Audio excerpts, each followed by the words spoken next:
Looks like we're in for a long one. Yep, this is Tim once again with his 4-color check pile. You know it, you love it. We've discussed it a little bit last round. Couple of very value oriented, very grindy. Everything in the deck, either it's like I'm making mana, I'm countering spells, or I'm drawing, or I'm producing card advantage, pretty much. Right. And we see that Robert's playing like Grixis Control. That it looks like he's trying to do pretty much the same thing that Tim is doing, but this is Mr. Stan with a homebrew here. What are your thoughts on this? I'm looking at the two lists, and I mean, it looks like they're trying to do the same thing, except that Tim's got. It seems like Tim's got more creatures. He's got the 2 names and the Green Lavomancers, and it seems like Robert's got more like.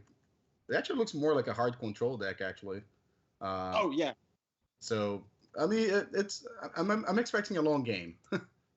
Yeah, I think I'd say the biggest difference in the list at this point are Deathrite Shaman out of Tim and no Deathrite Shaman out of Robert, which Robert has 4 Fatal Pushes and 4 Lightning Bolts and 4 Liliana the Veils and 2 Toxic Deluges. So he's very good at killing Deathrites. True. It'll be interesting to see if the early game mana advantage, how that interacts. Yeah, I think the fact that Tim is playing the Deathrite Shamans and Robert's playing the 4 Lilianas in the main deck, I think game 1 favors Tim's a little bit more. I'm not a big fan of Liliana in the mirror, in this kind of control mirror. I much rather play something else. And like I said, I mean, they're both playing Snapcaster Mages, but one's got Deathrite Shaman to try to neuter the other one's Snapcasters. But I think after post board, the match is going to change a lot. Yeah, I completely agree. And if for something like this is now opened up because of, we're going to keep mentioning it because of the top bans, and we get to see all these brews, and I'm going to be a cheap plug opportunity here. If you want to brew on your own and you're looking to do it on Modo, Card Hoarder, our sponsor. Oh yeah, definitely. Best place to go. I wouldn't, we wouldn't take just anyone's sponsors. I've heard nothing but good things. And if you want to have some help with your real life brews, living cards available at Card Magic can help you have a unique feel to any tokens and any decks you might play.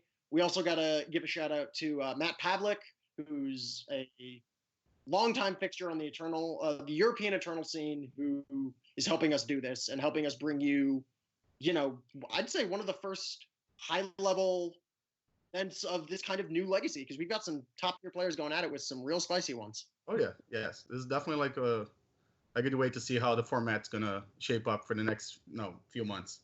Yeah. All right. Looks like they're deciding their mulligans. Yeah, it's man, I'm really curious to see how this is going to play out, because this is going to be, I feel like it's going to come down to, once again, kind of mana advantage and planeswalkers in a way. So here's a weird question for you. Knowing that you know the deck lists, knowing that you know that neither player is playing Daze, I suppose there is a Spell Pierce from Tim, but in this long grind control matchups, would you choose to be on the draw? I don't know. No. No. No. I'm against that kind of approach to the match. Okay. Yeah. Oh, for a second. Okay, the hands were mixed up. For a second, I thought Tim had Robbie was playing Deathrite Shamans in his deck. Yeah. Okay, I was just about to say the wrong thing. So yeah, it looks like Tim's got the start that he wanted here. Robert's quick to answer the Deathrite Shaman, and Tim decides to fight over it with the Force of Will, which I could see. Deathrite, I think, is pivotal in the matchup. Looking at the deck list, though, knowing that Robert has a lot of ways to answer the Deathrite, I personally might have been a little hesitant to pull the trigger there. But, Deathrite is important in this matchup, so I understand wanting to protect it. Very, very, yeah. And since you know that none of them are playing Dazes, you feel a little more safe, like casting Force of Wills early in the game like that. Yeah. We see a Baleful Strix from Robert to use his mana and cycle, drawing into Creeping Tar Pit, which actually something that I think might not only indicates how hard to control this is, but something I really like out of Robert's deck. And I understand that Tim has both Fatal Pushes and Wastelands, and I suppose the Bolt to answer it. But when games go long, that's man lands usually help. Like when the game goes very long. Yes, I agree. Yeah, that's. We used to see that. We used to see that a lot when Deathblade first came out, which we might see again. You see Deathblade players close out games with Creeping Tar Pit. Yeah, Deathblade is definitely something on my radar. I have some experience with it, and I still get to task Tundra. I still get to play my Tundras, so that's definitely something on my radar. I'm just not sure how it'll pan out.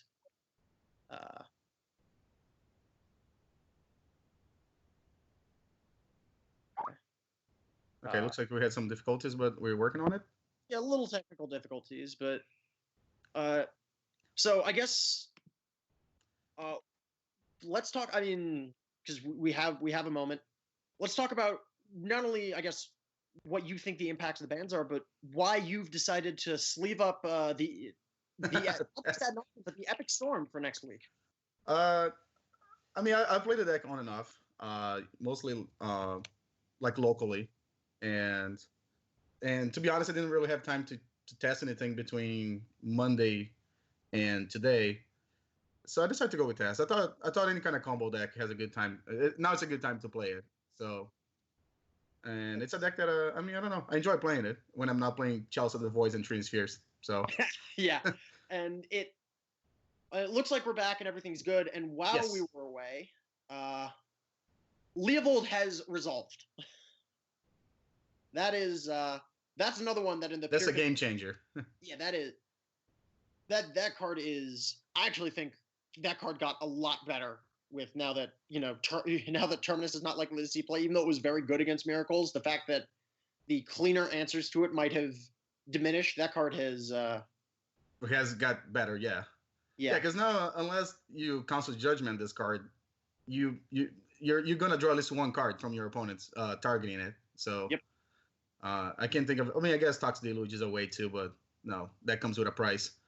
Yeah, it does, and in this case, it allows it by not firing off the Deluge right away, it allowed Tim to dig for, in this case, what is an answer, and finding Force of Will. Correct. So we've got so it looks like he's just gonna go ahead and kill the Baleful Strix and getting there for 3. Yep. Tim's hand looks really good right now. And Leovold basically blanked Robert's hand. Tim looks to be pretty firmly in the driver's seat in this match, knowing that we have perfect information. Obviously, Correct, yeah. Robert has, he's got. There are a lot of live draws out of Robert's deck. There's still 4 bolts. There's still 3 pushes. Liliana's less good because Tim has Deathrite Shaman. He's got 2 creatures, yeah. Yeah, Jace is. I mean, Jace is good, but it's not going to resolve because we know it. I'm guessing Tim can sort of guess that Robert has at least 1 or 2 cantrips in hand because he just passed the turn twice without doing anything. So he can probably guess that Robert had brainstorms in hand. We're definitely going to see a Force of Will coming from Tim. Tim doesn't have a hand right now, but. No, but those 2 creatures are really good. He does have a Painful Truths on top of his library. Oh, so he's going to be able to refill his hand, right? Yep. And assuming that is the order he decided to stack it in. And if it doesn't fetch. I agree. Jace is good, but Leovold is a really good card against Jace. It's like 4 mana tap out. It's 4 mana tap out. Bounce it. To unlock, maybe bounce it. You probably have to Fate Seal yourself to not give any initial value. Well, what he can do, he can cast Jace, bounce Leovold. That way he unlocks the brainstorms in his hand, and then tries to find it. But we just saw that Tim just found some very good cards. Yeah, he found even more counter magic, both of which he can. Not only can he play Spell Pierce as is, but he can actually play Counterspell off that Deathrite Shaman. Correct. And it's interesting because the Spell Pierce, like, no, you would think it by turn 5 might not do much, but in this case, it's going to be really good if Robert decides to go with a Jason the Mind Sculptor first, which I'm guessing he's going to do because he can't really cast Brainstorms and draw none, put 2 back, or even at instant speed, draw 1, put 2 back isn't really where I want to be. So I think he's priced into playing this Jace. And since he played the fetch land first, so he's not thinking about Spell Pierce. Otherwise, he would go Tar Pit and then try to cast the next turn. But so it looks like he's gonna, or maybe he's just gonna attack. But that doesn't do anything, does it? No, he's gonna cast Jace. Tim's at 14. He's got a Okay. So he's gonna run into the Spell Pierce. Trying to jam the Jace here, and he's just gonna get blown out by Spell Pierce, which likely will not be in Tim's deck game 2, but did a lot of work right now. Correct. So that's like what, 2 turn clock for now. Well, this is a Green Lavamancer too. And a Jace if he wants it. He can put back Lavamancer, and I'd probably leave up Counterspell on this spot, but I mean there is an argument that Tim can, and we're working with perfect information. So with perfect information, what I think I would do in this spot would play the Jace and then Fate Seal. Tim might have been able to guess that based on the lack of plays from Robert, that he's got a handful of blanks. Or cantrips, yes. Taking the more conservative route and leaving up Counterspell. Well, I think his line of thought was probably something to do with the Tar Pits, because he can actually block Lil Volt for 1 turn. Yes. But in this situation, it doesn't matter if he blocks or not, because he still has 6 damage on the board. Yep. So maybe that was his line of play. At this point, he doesn't care about Tar Pit. He just, Deathrite Shaman, untap, Deathrite Shaman, Lavamancer, and win the game. Yep. That is another, that actually, the more you say that, the more I like that line. And then he dies with 3 Brainstorms in hand that he can't really cast. Yeah, I said earlier on the cast that if I lost the game with 3 Brainstorms in hand, I feel like I did something wrong. Leovold might prove an exception of that rule. I mean, as someone that's used to play Chalice of the Void, that has happened a lot of times to my opponents. I'm going to at least try to run out a Brainstorm to see if you forget your trigger, if this is like a Jeep. Sure. Like that's a line I can take. Right. Leovold, it's not even. It's like, it's not even, it's not productive. Going to sideboards, what do you... You said things change drastically. What do you like, and why do you think things change up here? Well, so I think they're going to side out a number of Force of Wills. That's what it looks like right there. I mean, they're both guys going to bring a number of. They're playing Pyroblasts, so I'm guessing both of them are going to bring a number of Pyroblasts. From Robert's side, I think Engineer Plague might be something. Maybe some discard spells to attack his hand. From Tim, I'm trying to look at his sideboard real quick. Engineer Explosives might be okay.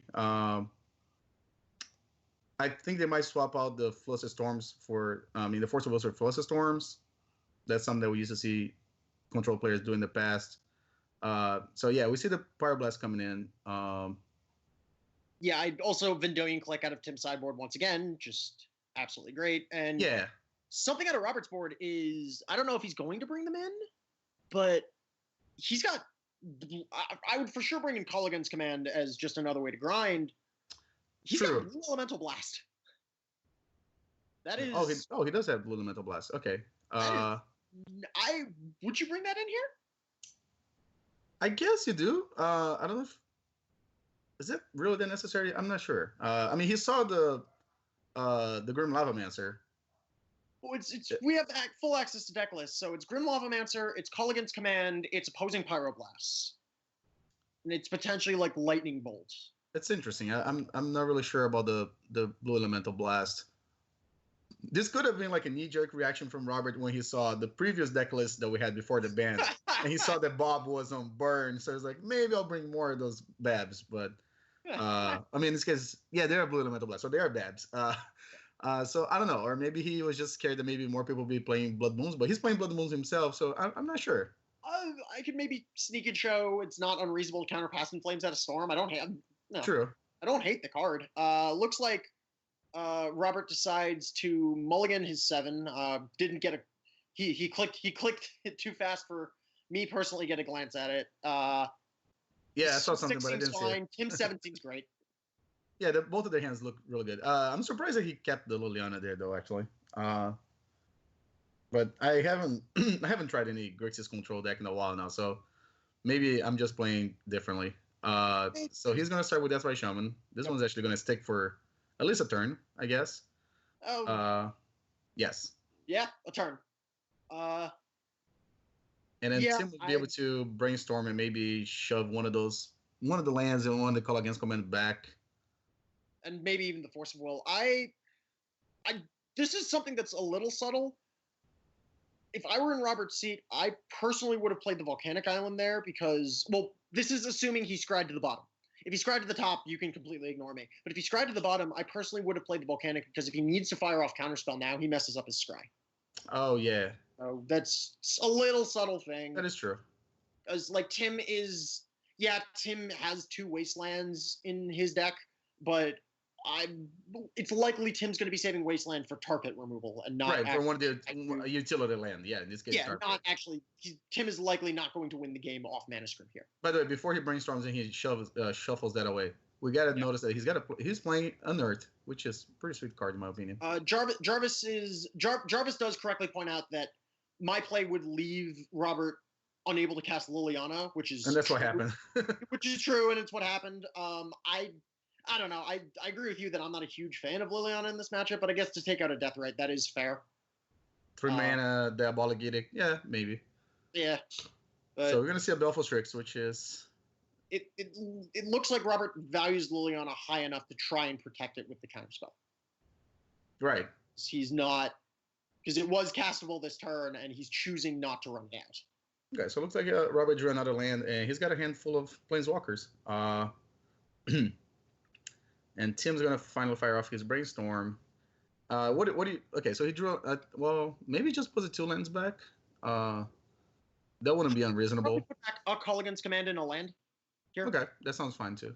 Because that way you can. Oh, there was a. I didn't see the Leovold. Okay. Yeah, I was gonna say he picked up Leovold as the last card he drew. Oh, okay. So he now has.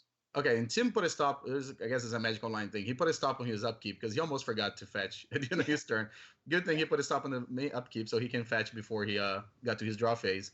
Yeah, now Tim has an abundance of Leovolds because he can protect it. He can protect the Force of Will. He can reanimate it with Unearth, and he can buy it back with Culligan's Command. So there is various ways to bring it back. Yeah, that Leovold. Because there are no Swords to Plowshares, there's no remove like Council Judgment. Yeah, Magma Spray plus Lightning Bolt. Like this is. Tim's gonna force that. This is going to be around for a while, and here we see the first attempt at getting it off the board by not even letting it resolve and fighting on the stack, and Tim does fire off a force here. Okay, interesting. I don't know if I would have forced that since you have. No, like we just discussed, the ways to bring it back. But I guess Tim, maybe he'll remember from game 1 how Leovold was really good, and he just decided to not. Robert is. I do not envy Robert's spot. Wasteland triggers Leovold. Jace trigger pretty much every mode of Jace except turning the Fate Seal into a scry on yourself triggers Leovold. Liliana's discard doesn't trigger Leovold, but the Edict does, and it doesn't even hit it because of the Deathrite. Correct. So it looks like he's going to play Jace, and I'm not sure what do you do with Jace. I think you have to scry, target yourself to try to find an answer to that Leovold. It looks like Tim might be going for a brainstorm to try to dig for an answer to this Jace. But do you even need to find an answer? I don't know if he needed to. He chose to. He did find a Pyroblast that he can leave in his hand because Robert doesn't have black mana up, so he can't follow up with the Thoughtseize. It looks like he's gonna do what you just said. He's gonna scry. No. Did he scry? Yeah, or he's +2ing targeting himself. Okay, so he just cried. Okay. Yeah, he just cried. So and he doesn't. I think he shoved Brainstorm to the bottom. I think it was a Force of Will. It was a Force of Will. shoved Force of Will to the bottom. Okay. All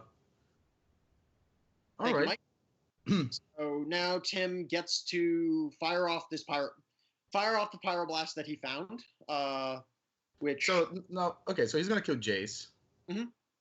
Interesting. I guess he can call against command, I guess, and attack, or would you have killed the Strix, attacked, and then commanded? that's what I was thinking, but I don't know. Maybe because Jace is on the board with Leovold doesn't do a whole lot. So maybe it was okay to. Oh, he left. Oh, okay, so he left the Force of Will on top, or I didn't see what when he clicked, but I guess he left it on top. It wouldn't be too crazy to put a Force on the bottom and draw another Force, but yeah, it lets him resolve Liliana with protection.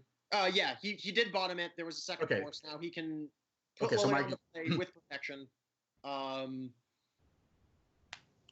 Now this is getting interesting now, because Liliana to discard it doesn't target, but to sacrifice it does. Yes, it does. So he does choose to go with the Edict. Tim gets a Leovold trigger. He does remember his fetch off that Brainstorm. Fetches up a second island because he knows about the Blood Moons in Robert's side and is trying his best to be careful. Correct. Draws a Baleful Strix and likely is going to sacrifice the Deathrite Shaman here. Yeah, he should definitely just sacrifice the Deathrite Shaman, and he can bring it back on his turn with Unearth, I guess, if he wants to. Yeah, I mean, he doesn't even need to. He could run out the Baleful Strix for even more, there's okay. Maybe this is a line that Tim is trying to do. Found off of, Tim is making mana with it. I think he's gonna let the the sacred resolve, and then he's gonna call against command, kill Liliana, and bring back the Deathrite Shaman. So he's just gonna float the red mana, and then cast the call against command. Or looks like he might do it before. I mean, yeah. I think he just let Deathrite Shaman die first, and then you bring it back to kill Liliana. Yeah, I completely agree. I think unless he wants to kill Strix and make Robert discard, and then he swings with a Leovold on his turn and kills Liliana. He can also kill Strix and kill Liliana and then swing with Leovold, not make Robert discard. But correct. Okay, that's a play too. There are a lot of options. Call against command is so versatile. Call against command is really good. Yes, I've played against Checkpile a few times, and one of the things that really impressed me is the Snapcaster Call against command interaction. Yeah, that just gives you so many options. So he decides to go damage destroy. Okay, so he's gonna kill, I guess, Liliana. He was attempting to blow up the Strix and then redirect to the Liliana, because you do have to target the player. That's how it works. Robert's gonna choose to Force to protect his board. Yeah. Yep. And he found another case. He found a Red Elemental Blast. Okay. So I guess in this case, you kill Strix and then swing in. Yep. And Liliana down. And after all is done, like, no, Robert's got a Wasteland in hand, and Tim's got everything. Play the Strix of your own just in case as a second Liliana protection. Correct. I might have held the Underground Sea there. Oops, sorry about that. Draws a Snapcaster off of, and this. Oh wow, this is look pretty much over now at this point. Again, that's when you get the Call against command in the graveyard and a Snapcaster and a second Snapcaster. So he can always like rebuy like another Snapcaster again. The life totals don't reflect it, but this one actually does seem like it's. I suppose it is technically possible. It is possible for Robert to rip Toxic Deluge off the top, and I guess like running deluges, I guess, but. So Robert didn't even want to play the Wasteland this turn. Is it like, oh my gosh, all right, that's three Snapcasters now. Yeah, even if there is a Wrath, we can unearth the Leovold, we can Snapcaster back the Unearth, we can Snapcaster back the Call Against command, we can... Yeah, it's... this one... So I think he's going to play the Delta, but I would expect to, I would think at least my opponent has at least one Snapcaster in hand, and there are Red Elemental Blast and Pyroblast in the graveyard. So I think he should probably try to Wasteland the Volcanic before he does anything. Or wait for Tim to tap the Volcanic. Yeah, but even if he does Wasteland the Volcanic, then Tim gets to draw a card. True, correct. So, that's right. Oh, that's right. Leovold's too in play. Leovold's messed up. Yes, okay. And he can Wasteland it, that's true. Yeah, this game is over then. Yeah, I forgot that Leovold simply makes, again, Robert's hand completely unusable again. Yeah, Leovold is Leovold's real messed up. I think because if we're alluding to the fact that Deathrite Shaman got even better, well, I think partially because that's part of the reason. Also, I mentioned that Leovold, we talked about Leovold getting better because of No Terminus. But Right. if we're living in Deathrite Shaman world now, Leovold is real good alongside Deathrite Shaman. So yes, that is true. And here comes Jay. Like if there wasn't a beating enough, here comes Jace to, Robert's at 1, so we don't need it. But Right. Well, so technically, no, there's nothing you can draw here. Yeah. He can Snapcaster back. Nothing. There's no removal spell in the graveyard, so he can't. No. Yeah, there's absolutely nothing. Yeah, if you're playing Bug Collars in your deck, I can't think of a reason for you not to play Leovold, unless you're playing Storm, I guess. But but Storm doesn't really have to play green anymore because you don't have to play Abrupt Decays. They got to deal with Chalice. True. But I mean, I think they choose to go with things like Echoing Truth or something like that, so you don't have to put a strain on your mana. Yeah. But I mean, regardless, I think if you're not playing Storm, if you're playing any kind of Bug Collar deck, you have to have a very strong argument not to play Leovold. I think Leovold is just really, really strong right now. As it just displayed, that was it was safe to say that Leovold won both of those games. It did. Definitely game 1, and I think game 2 was just like the nail in the coffin. Yeah, that was pretty much. Yeah, Leovold was real. Yeah. He's a mirror breaker here. Leovold is some powerful magic. Correct. All right. It looks like we're gonna get ready for the third match of the night, right? Yeah, I think so, and I believe that's all for me this week, unless something crazy happens. So, just want to say once again, thank you all for watching. Stay tuned, though. We do have a lot more magic with. So it looks like now we got Tim. I'm sorry, I was just announcing next. I think we had Tim. Again, we'll check bio, and we have Johnson on Bug Omnitel. Jay John's on Omnitel. Yeah. Omnitel. Bug Omnitel. Or I'm sorry, Blue Black Omnitel, right? No. Blue Black. No reason for Abrupt Decay anymore. Interesting. Let's see how that goes. Yep. Stick around. All right. Bye-bye.